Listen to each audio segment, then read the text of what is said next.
Hey again, this is Paige kicking off the last chapter presentation for the Young CEOs with Chapter 13. Section 13.1 is super short and sweet. It's basically the three ways that communication flows through an organization. The first one is vertically up the chain of command or down the chain of command, and the second one is horizontally between colleagues and peers. And now on to 13.2. So now I'll be discussing Chapter 13, Part 2, which basically goes over IT, which is information technology, and information technology is defined as from the book as technology used to store, process, and distribute useful data and info. There's three primary types of IT, and they include management information systems, transaction processing systems, and decision support systems.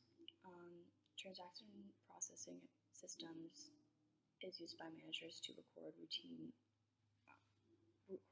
and repetitive transactions. Management information systems is used by managers to transform data into information and perform work and make decisions ideally. Decision support systems is used by managers to make non-routine decisions. And the section ended with discussing the components of an information network, and these include connections between employees with different parts of the organization, which includes the customers and the suppliers and the databases and stuff like that. And I thought this section was important because all of these types of IT are different classes that we've taken as business majors, and I thought it was cool that we get to learn that stuff. So to continue with Chapter 13, I'll start with Section 4. We talk about the advantages and disadvantages of oral and written communication and when it's better to use one or the other. The biggest advantage of oral communication is that you're able to actually talk face to face with someone. It's my favorite personally. It's my preferred type of communication because it's on a more personal level.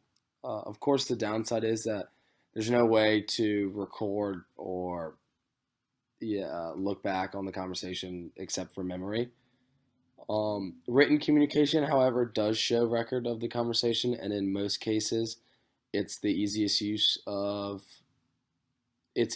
to use when writing simple messages containing info or you're trying to reach multiple people. And so to continue on, we head into Section 5. And Section 5, we discuss the 5 steps of face-to-face messaging and why it's important to kind of follow them as guidelines. You want to first develop a relationship. It's important that you get to know who you're messaging. Second, state your reasoning or objective for sending the message. You don't want to be vague or come off as beating around the bush, wasting someone's time. That doesn't work out for anybody. The third goes along with the second, stating your message. Fourth, try to get some feedback from the recipient, ask what they're thinking, how they're feeling. Fifth, it's always nice to check up with your recipient and try to get some feedback. You always want to try to continue and build on new relationships that you have started, and in hopes that you can continue to grow them and may somehow later on down the line help you out. Section 6, we kind of goes into depth about receiving messages and being an active listener. There are 3 parts of receiving a message, and that is listening, analyzing, and understanding. It's always important to listen first. How are you supposed to correctly respond or react to the message without knowing what it's containing? Analyzing is the second part, and that is because you want to decode the message. You want to really evaluate the message and make sure you have a firm grasp on it. Lastly, understanding the message. It is crucial that as the recipient, you fully understand the message so you're able to correctly respond.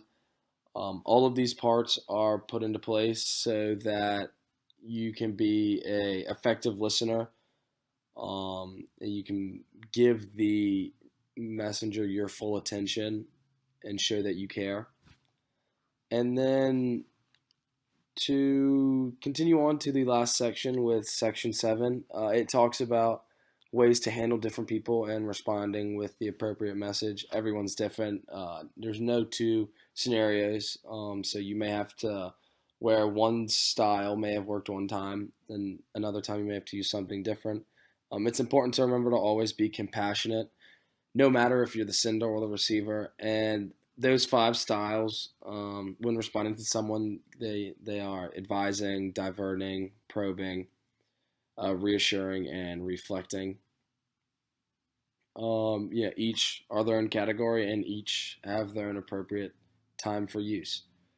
So to sum up everything in Chapter 13, we learned a lot about communication, and not only from the receiving side, but as well as the messenger side. And it helped, I think, our group as well. It kind of showed us, we were able to kind of learn and see some new styles and techniques that I know we talked about, and think we can definitely be helpful later on down the line. Thank you.